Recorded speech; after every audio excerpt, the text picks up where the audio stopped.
మా latest videos కోసం మా ఈ తెలుగు న్యూస్ ఛానల్ సబ్స్క్రైబ్ చేసి గంట సింబల్ యాక్టివేట్ చేసుకోండి. రేపు డిసెంబర్ 1 ఆదివారం కార్తీక అమావాస్య ఎంతో పవిత్రమైన రోజు. ఈ డిసెంబర్ నెల ఆదివారం, అందులోనూ అమావాస్య తిథితో ప్రారంభమవుతుంది. అయితే నెల ప్రారంభమయ్యే ఈరోజు ఏం చేసినా చేయకపోయినా ఈ ఆకును తింటే చాలు, నెలంతా కూడా డబ్బు వస్తూనే ఉంటుంది. మంచి ఆరోగ్యం కలుగుతుంది. శరీరంలోని దరిద్రమంతా కూడా పోతుంది. చేసే పనులలో విజయాన్ని సాధించగలుగుతారు. డిసెంబర్ 1న ఎవరైతే దీనిని తింటారో వారు ఆయుష్ కూడా పెరుగుతుంది. సకల ఐశ్వర్యాలు సిద్ధిస్తాయి. మరి డిసెంబర్ 1 ఆదివారం అమావాస్య రోజు తప్పక తినవలసిన ఆ ఆకు ఏమిటో ఇప్పుడు మనం ఈ వీడియోలో వివరంగా తెలుసుకుందాము. ఫ్రెండ్స్, ఫస్ట్ అయితే ఈ వీడియోకి ఒక లైక్ కొట్టండి. అలాగే మా ఛానల్ని కూడా సబ్స్క్రైబ్ చేసుకుని మాకు సపోర్ట్ చేయండి. ఈ అమావాస్య మామూలుది కాదు, చాలా అద్భుతమైనది, శక్తివంతమైనది, చాలా ప్రత్యేకమైనది. కార్తీక మాసంలో వచ్చే అమావాస్యకు ఎంతో ప్రాధాన్యత ఉంది. ఈ అమావాస్య మరుసటి రోజు ఉదయం పోలీస్ స్వర్గం చేసుకుంటారు. అంటే తెల్లవారుజామున లేచి దీపాలను నీటిలో వదులుతారు. నదిలో కానీ చెరువులో కానీ ఇంటిలో ఒక పెద్ద టబ్లో నీళ్లు పోసుకొని అందులో కానీ దీపాలను వదులుతారు. అక్కడితో కార్తీక దీపారాధన వ్రతం ముగుస్తుంది. కార్తీక మాస ప్రత్యేక అభిషేకాలు, అర్చనలు కార్తీక అమావాస్య రోజుతో ముగుస్తాయి. నక్తాలు, ఉపవాస దీక్షలు ఈ రోజుతో ముగుస్తాయి. తులసమ్మ దగ్గర సింహద్వారానికి ఇరువైపులా వెలిగించే సంధ్యాదీపాలు కూడా అమావాస్యతో ముగుస్తాయి. ఆకాశ దీపాన్ని ఈరోజు కూడా కొనసాగించి శివ సాన్నిధ్యం కోరుకుంటూ పోలీస్ వర్గానికి వెళ్ళిన కథ చెప్పుకుంటూ ఉంటారు. పోలి అనే చాకలి యువతి కార్తీక బహుళ అమావాస్య నాడు తలస్నానం చేసి శివుని సన్నిధిన దీపం వెలిగించి ఉపవాసం ఉన్న పుణ్యానికి దేవదూతలు వచ్చి పుష్పక విమానంలో స్వర్గానికి తీసుకుని వెళ్తారు. ఈ కథ చెప్పుకొని పోలీలాగే తలస్నానం చేసి దీపారాధన చేసి ఉపవాసం ఉండి శివ సాన్నిధ్యం కోరుకుంటారు. కార్తీక బహుళ అమావాస్య రోజున పుణ్య నదులలో స్నానం చేసి పేదలకు దానం చేస్తే విశేషమైన ఫలితం వస్తుంది. దీంతో పాటు ఈ అమావాస్య రోజు పూర్వీకుల ఆత్మశాంతి కోసం శ్రాద్ధం, తర్పణం కూడా చేస్తారు. దీని వలన పితృదోషాలు పోతాయి. విశిష్టమైనటువంటి ఈ అమావాస్య రోజున పితృకార్యాలు చేయటం వలన పితృదేవతలకు ఎంతో సంతృప్తిని కలిగించినట్టు అవుతుందని శాస్త్రం స్పష్టం చేస్తోంది. ఇక ఈ పితృ కార్యాలు పుణ్యతీర్థాలలో నిర్వహించటం వలన ఉత్తమ గతులు లభిస్తాయని శాస్త్రంలో చెప్పబడుతోంది. కార్తీక బహుళ అమావాస్యతో కార్తీక మాసం ముగుస్తుంది కనుక ఈ రోజున దేవతారాధనలో మరింతసేపు గడపటానికి ప్రయత్నించాలి. శివాలయంలోనూ వైష్ణవ ఆలయంలోనూ దీపాలు వెలిగించాలి. ఈ రోజున ఉపవాస దీక్షను చేపట్టడం వలన మాసమంతా ఉపవాసాన్ని ఆచరించిన ఫలితం కలుగుతుంది. కార్తీక బహుళ అమావాస్య కార్తీక మాసం పొడుగునా చేసుకున్న పూజలకు మంగళ నీరాజనాలు అద్దుతుంది. మాసమంతా తలస్నానాలు చేయలేకపోయినా ఏకాదశి, ద్వాదశి, పౌర్ణమి లాంటి కొన్ని ప్రత్యేకమైన దినాలలో చేసేవారు ఈ అమావాస్య నాడు కూడా తప్పనిసరిగా స్నానం చేస్తారు. అయితే ఒంటికి కానీ తలకు కానీ నూనె రాసుకోకుండా, నలుగు పెట్టుకోకుండా ఈ కార్తీక అమావాస్య స్నానం చేయాలి. ఈరోజు స్నానం చేస్తే మాసమంతా కార్తీక స్నానం చేసిన ఫలితం కలుగుతుంది. ఆదివారం అమావాస్య కలిసి రావటం చాలా అరుదు. ఇలాంటి రోజు కోసం మంత్ర సాధనలు చేసేవారు, తాంత్రికులు వేచి చూస్తూ ఉంటారు. ఈ అద్భుతమైన రోజున దిష్టి బాధలు ఎక్కువగా కలవారు, వ్యాపార స్థలంకి నివసించే గృహంనకు ఆరోగ్యం బాగోలేని వారికి గుమ్మడికాయతో దిష్టి తీస్తే చాలా మంచిది. ఆ దిష్టి ఎలా తీయాలంటే బూడిద గుమ్మడికాయలో కుంకుమ నింపి గుమ్మడికాయ పైన కర్పూరం వెలిగించి మీ యొక్క ప్రాంతీయ ఆచారం ప్రకారం దిష్టి తీసి తర్వాత గుమ్మడికాయని నేలకేసి కొట్టండి. ఆ గుమ్మడికాయ ముక్కలను బయట దూరంగా పడవేయండి. ఆదివారం అమావాస్య కలిసి వచ్చిన రోజున ఇలా దిష్టి తీస్తే మీకు అద్భుతమైన ఫలితాలు కనిపిస్తాయి. అలాగే సర్పదోషం కలవారు, కాలసర్పదోషం కలవారు, సర్పశాపం కలవారు, వివాహం కానివారు, సంతానం కోరుకునేవారు, ఉద్యోగం కోసం వేచి చూసేవారు ఈ రోజున నాగేంద్ర స్వామికి అభిషేకం చేయండి.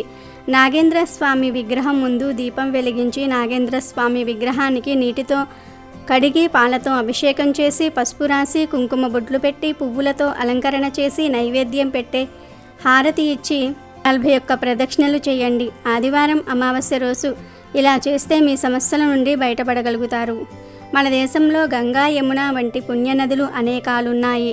రామేశ్వరం, కన్యాకుమారి వంటి ప్రాంతాల్లో పుణ్య సముద్ర తీర్థాలు కూడా ఉన్నాయి. ఈ అమావాస్య రోజున ఇలాంటి పుణ్య నదుల్లో, పుణ్య తీర్థాలలో స్నానమాచరించి పితృదేవతలకు తర్పణాలు ఇవ్వాలని, అలాగే ఈ అమావాస్య రోజు అన్న, వస్త్ర, బియ్యం, కాయగూరలు దానం చెయ్యాలి అని పెద్దలు చెప్తూ ఉన్నారు. ఇలా చేస్తే సిరి సంపదలు, సుఖ సంతోషాలు చేకూరతాయి.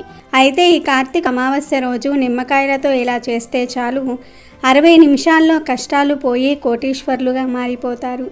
మీ దశ తిరిగిపోతుందని పండితులు చెప్తూ ఉన్నారు.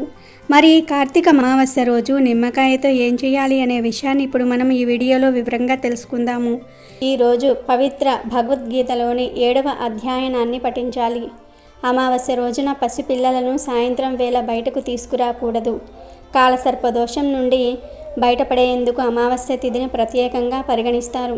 ఈ రోజున కాలసర్పదోషం నుంచి బయటపడడానికి వెండితో చేసిన సర్పాలను పూజిస్తారు. దీని తర్వాత వాటిని పవిత్ర నదిలో విసిరివేస్తారు. దీంతో పాటు గాయత్రి మంత్రము, మహామృత్యుంజయ మంత్రం కూడా జపిస్తారు. ఈ అమావాస్య చాలా పెద్దది, ఎంతో శక్తితో ఇమిడి ఉంటుంది. 100 సూర్యగ్రహణాల శక్తి ఈ అమావాస్యకు ఉంటుంది. అమావాస్య రోజు ఆడవారు చక్కగా ఉదయం నిద్రలేచి శుచిగా స్నానం చేసుకుని పూజ గదిలో లక్ష్మీదేవి ఫోటోను ఏర్పాటు చేసుకుని భక్తి శ్రద్ధలతో పూజిస్తే ఆ లక్ష్మీదేవి యొక్క అనుగ్రహం సిద్ధిస్తుంది. ఈ అమావాస్య రోజు నిమ్మకాయతో చక్కగా చిన్న పరిహారం చేసుకుంటే దరిద్రం మొత్తం సమూలంగా పోతుంది. ఎదుగుదలను చూసి కొంతమంది ఓర్వలేకపోతూ ఉంటారు. అబ్బో, వీరు బాగా సంపాదించుకున్నారు అని చెప్పి దృష్టి పెడుతూ ఉంటారు. ఆ దృష్టి నరకన్నుగా మారుతుంది. నరకన్ను పడినప్పుడు మనం చెయ్యాలి అనుకున్న పనులు చెయ్యలేము, చెయ్యబుద్ధి కూడా కాదు. పనులు చేసినప్పటికీ కూడా ముందుకు సాగవు, సక్సెస్ అవ్వవు, విజయాన్ని సాధించలేరు. నరకన్ను, నరదృష్టి వలన బాగా ఎఫెక్ట్ ఉంటుంది. ఇలా నరదృష్టి ఉన్నదని బాధపడేవారు తప్పక ఈ నిమ్మకాయ పరిహారం చేయండి. మీ మీద కావచ్చు, మీ ఇంటి మీద కావచ్చు, మీ సంపాదన మీద కావచ్చు నరకన్ను పడింది అని మీకు అనిపిస్తే ఈ పరిహారం చేయండి. గంటలోనే మార్పును చూస్తారు. అంత బాగా ఈ పరిహారం ఉపయోగపడుతుంది. అంత మంచి ఫలితాలను కూడా పొందుతారు. మీపై ఉన్న నరదృష్టి పూర్తిగా పోతుంది. ఇతరుల ఏడుపులు, చెడు దృష్టి పోతుంది. ఎవరైతే ఎంత కష్టపడినా ఫలితం రావట్లేదు, ఇంట్లో ఎప్పుడూ ఆర్థిక ఇబ్బందులు, అనారోగ్య సమస్యలు వస్తూ ఉన్నాయి అని బాధపడుతూ ఉంటారో వారు తప్పక అమావాస్య రోజు ఈ పరిహారాన్ని చేయండి. పిల్లలు మాట వినకపోవటం, ఇంట్లో ఎప్పుడూ గొడవలు జరగటం, మనశ్శాంతి లేకపోవటం, సుఖ సంతోషాలు లేకపోవటం ఇవన్నీ కూడా నెగిటివ్ ఎనర్జీ వలన వచ్చే సమస్యలు.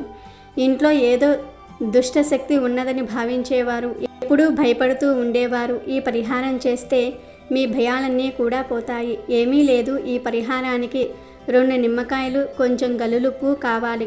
నిమ్మకాయ అనేది చాలా శక్తివంతమైనది. నిమ్మకాయ ఆరోగ్యానికి ఎంతో మేలు చేస్తుంది. అంతేకాదు పరిహారాలలో, తాంత్రిక పూజలలో కూడా నిమ్మకాయకు చాలా ప్రాధాన్యత ఉన్నది. అమావాస్య రోజు సాయంత్రం 6 దాటిన తర్వాత ఈ పరిహారాన్ని చేయండి. మీరే గంటలో మార్పును చూస్తారు, ఫలితాన్ని అనుభవిస్తారు. ఈ పరిహారానికి వాడే ఉప్పు కూడా ఎంతో శక్తివంతమైనది. నెగిటివ్ ఎనర్జీని తీసివేస్తుంది. ఈ పరిహారం గురించి కొంతమందికి తెలిసే ఉంటుంది, ఎందుకంటే చాలామంది ఈ పరిహారాన్ని చేసుకుంటూ ఉంటారు. మార్వాడీలు కూడా ఈ పరిహారం చేస్తారు. ఈ పరిహారం చేస్తే 100% ఫలితం లభిస్తుంది. చెడు మొత్తం పోతుంది. వ్యాపార ప్రదేశంలో ఈ పరిహారం చేస్తే వ్యాపారంలో లాభాలు వస్తాయి. వ్యాపార అభివృద్ధి బాగుంటుంది. ఇంట్లో చేసిన, వ్యాపార స్థలంలో చేసినా మీకు తిరుగు ఉండదు. అంత బాగా పనిచేస్తుంది ఈ పరిహారం. అసలు ఏం చెయ్యాలి అంటే అమావాస్య రోజు సాయంత్రం 6 తర్వాత 2 నిమ్మకాయలు తీసుకోండి. ఆ 2 నిమ్మకాయలను పైనుండి 4 భాగాలుగా కట్ చేయండి. అంటే పువ్వు వచ్చినట్లుగా కట్ చేయండి. ఈ నిమ్మకాయలో 2 లవంగాలను పెట్టండి. ఆ లవంగాలపై ఉప్పును వేసి స్టఫ్ చేసేయండి. అంటే నిమ్మకాయను ఉప్పుతో నింపేయండి. 2 నిమ్మకాయలలో ఉప్పు నింపిన తర్వాత 4 వైపులా 4 కుంకుమ బొట్లు పెట్టండి. తర్వాత ఈ నిమ్మకాయలను కుడి చేతిలో పట్టుకొని మీ చుట్టూ 11 సార్లు తిప్పండి.